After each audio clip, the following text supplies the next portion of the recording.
हाय दोस्तों, आ गए हम एक नई कहानी के साथ, वो भी शिनचैन की आवाज़ में।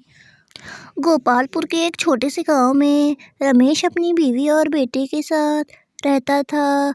रमेश ज़्यादा पढ़ा लिखा तो नहीं था, जिसके कारण उसके पास कोई अच्छी नौकरी नहीं थी। परिवार का पेट पालने के लिए रमेश रिक्शा चलाया करता था। रमेश काफ़ी गरीब था। उसका एक ही सपना था कि वो अपने बेटे को पढ़ा लिखा कर एक अच्छा मुकाम पर पहुंचा सके। एक दिन रमेश अपने कमरे में सो रहा होता है तो उसे कुछ हलचल की आवाज़ आती है। उसकी नींद खुल जाती है और वह देखता है कि उसका बेटा सोहन उसके पैंट की जेब में कुछ ढूंढ रहा होता है। रमेश फौरन उठ कर सोहन पर चिल्ला कर पूछता है, रमेश क्या कर रहा है तू? अपने पिता की आवाज़ सुनकर सोहन डर जाता है और कहता है कि सोहन पापा मैं। सोहन अपनी आंखें नीचे कर लेता है। रमेश तू चोरी कर रहा था? अपने पापा को चिल्लाता देख सोहन रोने लगता है। रमेश तेरी ऐसी कौन सी इच्छा है जो मैं पूरी नहीं कर पाया? ऐसे कौन से खर्च है तेरे जिसकी वजह से अपने बाप के पैंट से पैसे निकालना पड़ रहा है? मैं सुबह से शाम तक सिर्फ इसलिए मेहनत करता हूँ कि तुझे किसी अच्छे मुकाम पर पहुँचा सकूँ। सोनिया नहीं जी, आप बेकार ही परेशान हो रहे हैं, ऐसा कुछ नहीं है। रमेश भावुक होकर कहा, सही कहती हो। मैं भी बिना जाने उसके ऊपर चिल्ला रहा था। वो चोरी कर रहा था क्योंकि मैं उसकी इच्छा पूरी नहीं कर पा रहा था। सोनिया ऐसा कुछ नहीं है जी, आप कुछ ज़्यादा ही सोच रहे हैं।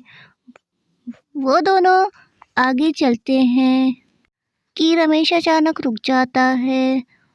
उसे देख सोनिया भी रुक जाती है और पूछती है, सोनिया अरे क्या हुआ, क्यों रुक गए? रमेश वो देखो।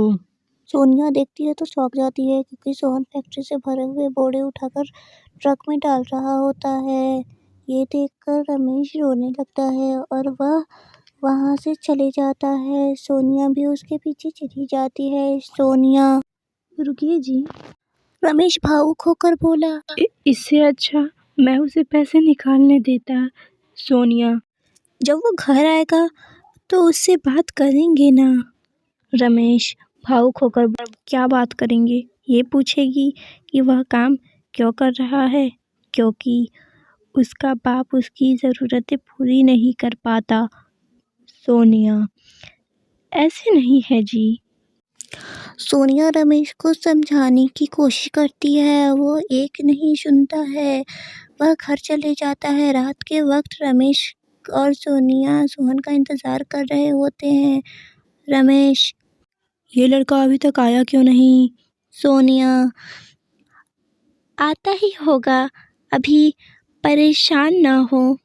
रमेश अरे कैसे परेशान ना हूँ? वो ये सब बातें कर रहे होते हैं, तभी सोहन वहाँ आ जाता है और ज़ोर से बोलता है, हैप्पी बर्थडे माँ पापा। सोहन की आवाज़ सुनकर रमेश और सोनिया चौंक जाते हैं। सोहन के हाथ में एक केक होता है और वह कहता है, सोहन याद है मैंने आपसे पूछा था कि आपका जन्मदिन कब है? तो आपने कहा था हमारा जन्मदिन 1 सितंबर को आता है। तो आज 1 सितंबर है और मैंने आपको वादा किया था कि मैं आपका जन्मदिन मनाऊंगा। ये सुनकर रमेश सोहन को गले लगाता है। रमेश तू हमारे लिए ये सब कर रहा था और मैं तुम्हारे ऊपर चिल्लाया था। माफ़ कर दे बेटा। सोहन अरे पापा कुछ मत कहिए, चलिए केक काटते हैं। और उसका पूरा परिवार मिलकर केक काटता है और खूब मस्ती करता है।